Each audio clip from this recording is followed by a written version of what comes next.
The Duke of Edinburgh admitted he had been left somewhat shaken after his Land Rover Freelander collided with a Kia near the Queen's estate in Sandringham.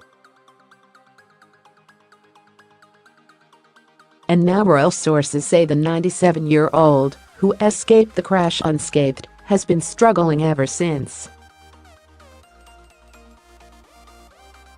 One source said he has been visibly more frail since he was pulled from the wreck.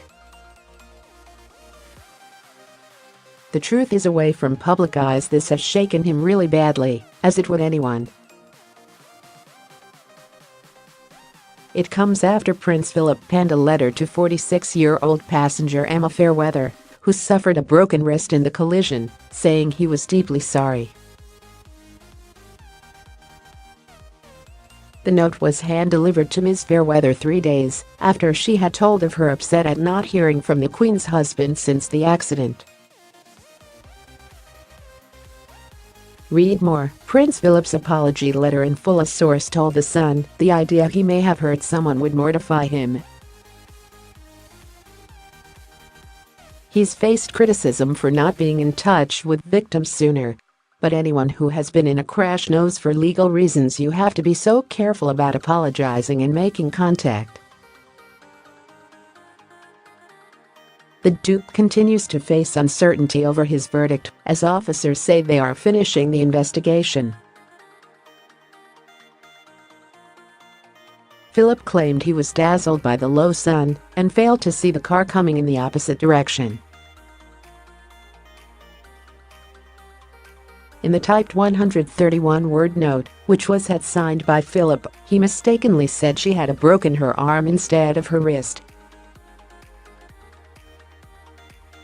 In the letter, seen by the Sunday Mirror, the Duke wrote, "I would like you to know how very sorry I am for my part in the accident at the Babingley crossroads.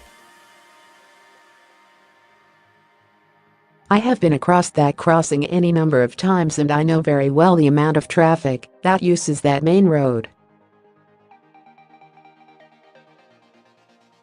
It was a bright sunny day, and at about 3 in the afternoon, the sun was low over the wash.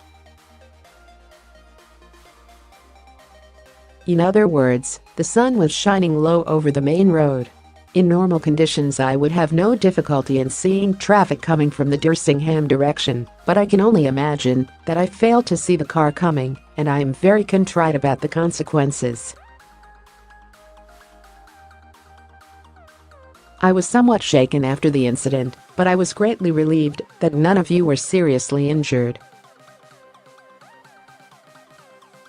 As a crowd was beginning to gather, I was advised to return to Sandringham House by a local police officer.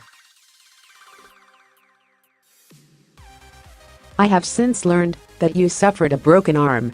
I am deeply sorry about this injury. I wish you a speedy recovery from a very distressing experience. The letter was signed off, yours sincerely, Philip.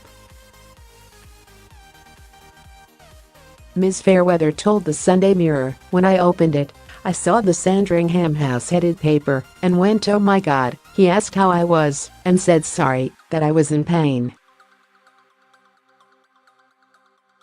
I was chuffed. I thought it was really nice that he signed off as Philip and not the formal title. I was pleasantly surprised because of the personalized nature